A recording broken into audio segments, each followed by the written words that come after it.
Discipline is something you do. There are many misconceptions regarding discipline. A lot of people confuse it with other personal traits. What is discipline anyway? I have given you a definition earlier, but we're going to drill deeper in this section. Discipline involves action. It really boils down to what you do and what you choose not to do. This is the most practical way to frame discipline based on how people actually perform. Discipline is the ability to do things that you'd rather avoid. These are necessary things. These are things that can take your life to the next level. These are things that can set you up for greater success in life. These are the things that would resolve a lot of personally difficult issues, but most people would rather avoid them. Let's face it, if given a choice between emotional confrontation and just letting sleeping dogs lie, most people would take the latter. That's just human nature. Discipline gives you the ability to attack these things head on. Discipline also gives you the ability to do what you have committed to do no matter how inconvenient or uncomfortable. If you have given your word to somebody and you have promised to do something, discipline enables you to follow through. You may not feel like it. It may not be all that convenient. In fact, it might even be a major hassle. But if you are a disciplined person, you will come through each and every time. How come? You've given your word. You have committed to that person. As you can well imagine, this can help build a reputation. Let's face it, most people would rather flake. Most people would get wobbly and eventually just drop out. It doesn't really matter if they've given you their word. It doesn't really matter if they made all sorts of promises. At the end of the day, it all boils down to whether they are willing to stick to their promises, regardless of how inconvenient it is, or whether they just take the path of least resistance.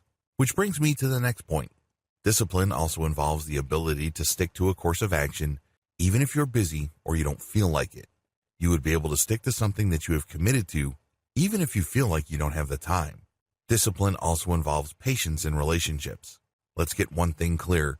The person that you're with is in your life for a reason. Of the 100 different traits that make up that person, you probably love 90 to 95 of them, but there are 5 traits that you really hate. This requires patience. Everybody is a work in progress. None of us are perfect. If you want your relationship to blossom and survive, you have to be disciplined. Finally, most people have principles, but not everyone is willing to stick to them. Not everybody is willing to sacrifice for them. When you have discipline, you find the strength to stick to principles. It may not be popular. It definitely may not be convenient, but you will stick to it anyway. This builds character. This also builds reputation because you stick out like a sore thumb. Most people would rather abandon their principles at the most convenient or most opportune period. Few and far between are people who are willing to stick to something because of personal principle. This requires discipline. The different types of discipline. What are the different types of discipline out there and why do these matter? Well, discipline is a broad concept that can be acted out or exercised. However, it is a good idea to classify this ability depending on certain areas of your life. Mental discipline. There are slight differences in these types of discipline. For example, there's mental discipline. If you're a mentally disciplined person, you are able to process information in a focused way. It's very easy to slack off. It's very easy to kick the can down the road or postpone things. It's definitely very easy to procrastinate. When you're a mentally disciplined person, you can focus on tasks that you need to do as well as information that you need to process and go all the way through. It's hard for you to get distracted. It's hard for you to take a detour and lose focus. People who are looking to learn a trade or excel in school need a tremendous amount of mental discipline to become successful. Emotional discipline. The next type of discipline is emotional discipline. This is a very practical form of discipline because every day we are going to find ourselves in certain touchy situations. Maybe somebody said something that offended you. Maybe you did something that was embarrassing. Whatever the case may be, there will always be situations where we will get on the wrong side of people.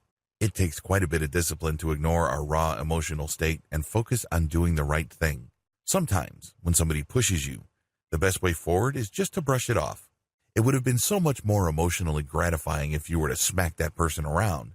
But if you were to do that, you must be ready to pay the consequences of that action. Emotional discipline also involves your memories. If you're like most normal people, I'm sure there is somebody in your past that triggers or evokes strong emotions. You can't help but feel sad, enraged, or feel guilty once you start thinking about that memory. If you're a very emotionally disciplined person, you would be able to separate the thought from the emotional baggage it has. This enables you to preserve an even-handed disposition. You are more likely to make better decisions. You are more likely to preserve your relationships. You're more likely to be more optimistic about the future. Physical discipline. Next is physical discipline. This involves day-to-day decisions and behavioral patterns involving your body. If you are overweight, you know that you have physical discipline issues. You know that you should eat less and move around more. Now, it's easy to intellectually accept these ideas. It's another matter entirely to actually carry them out. And physical discipline is really all about exercising full control and ownership of your body so you can be healthier and enjoy greater well-being. Let's face it, your physical decisions now can have a major impact on the quality of your life as well as the length of your life.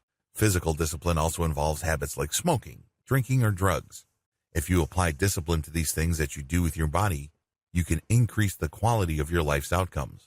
You don't have to die an early death. You don't have to develop cancer.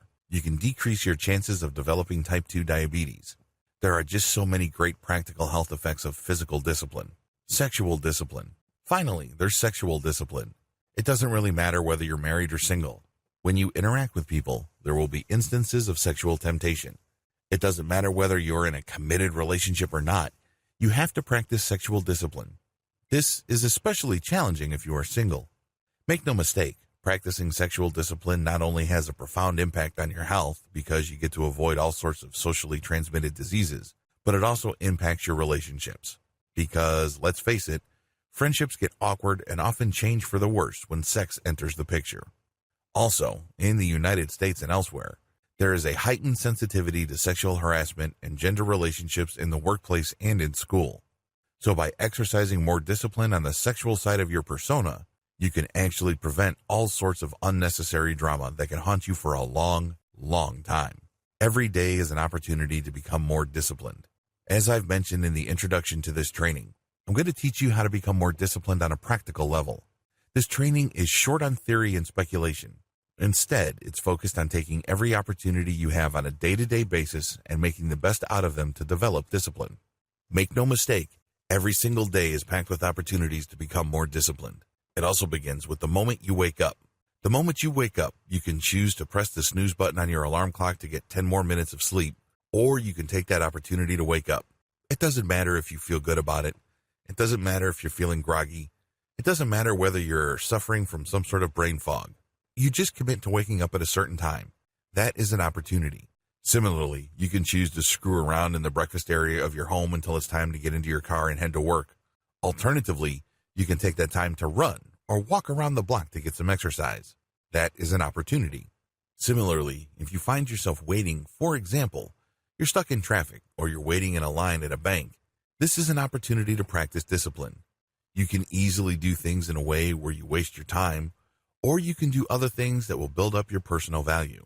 For example, if you find yourself stuck in traffic and you're a carpool passenger, you may want to build up your intellectual capabilities and value by whipping out a book or listening to audiobooks. Or you can play video games. Do you see how this works? Also, when you come across people and you make a promise, sticking to that decision is an opportunity to build discipline. Sure, you're busy and there are just so many other things that you could be doing. You'd be easily forgiven for just blowing off whatever commitments you've made. But if you took the opportunity to stick to a decision, your reputation improves. Let's face it, there are a lot of flakes out there. There are a lot of people that are not all that trustworthy. And if you are that person who people can say is reliable, your reputation improves.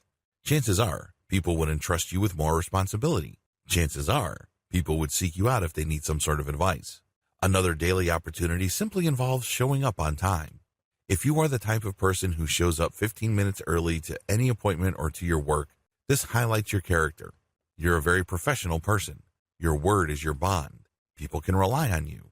This also means that you come prepared.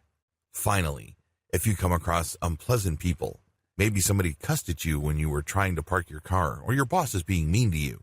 These unpleasant and uncomfortable situations can be golden opportunities to build your discipline. It's very easy just to honk your horn at the other guy and cuss back at him. It's very easy to play a passive-aggressive game with your boss. But if you were to avoid the quick and easy and focus instead on the hard and necessary, you may be setting yourself up for greater success later on.